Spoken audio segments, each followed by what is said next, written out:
ជំរាបសួរបងប្អូនទាំងអស់គ្នាបើសិនជាយើងលេងកីឡាឬក៏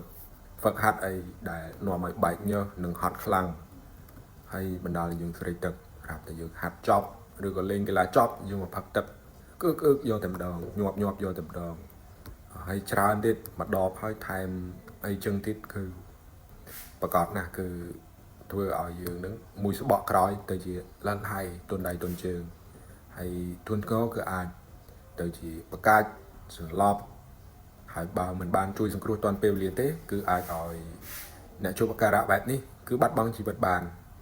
ដូច្នេះបើសិនជាបងប្អូនជួបហេតុការណ៍ឬក៏ជួបមិត្តភ័ក្តិដែលហ្វឹកហាត់ឬលេងកីឡាជាមួយយើងនឹងមានអាការៈមានសភាពបែបហ្នឹងគឺយើងអាចផ្ដល់ពពុះទឹកអូរ៉ាលីតទឹកដែលមានសារធាតុអ៊ីយ៉ុងដូចជា Pocari Sweat Royal D អីហ្នឹងឲ្យគាត់ពិសាទៅមួយស្បក់ក្រោយគឺគាត់នឹងមានអារម្មណ៍ធូរស្បើយអាការៈនឹងធូរស្បើយហើយជាពិសេសបងប្អូនអាចបញ្ជូនគាត់ទៅសង្គ្រោះបន្ទាន់នៅមន្ទីរពេទ្យឬក៏ហៅឡានសង្គ្រោះបន្ទាន់បញ្ជូនគាត់ទៅមន្ទីរពេទ្យកាន់តែលឿនគឺកាន់តែល្អហើយខ្ញុំក៏សូមចែករំលែកនៅចំណេះដឹងខ្លះដើម្បីបង្ការកុំឲ្យមាន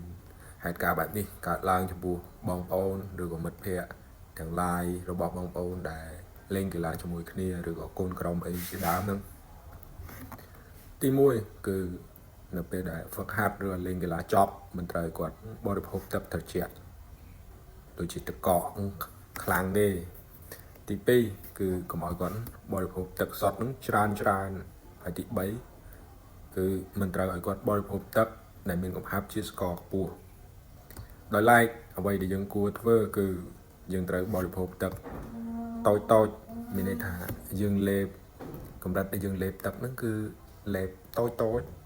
ចាប់ហើយបរិភោគទឹកដែលមានសារធាតុរ៉ែអ៊ីយ៉ុងផងដែរដូចជា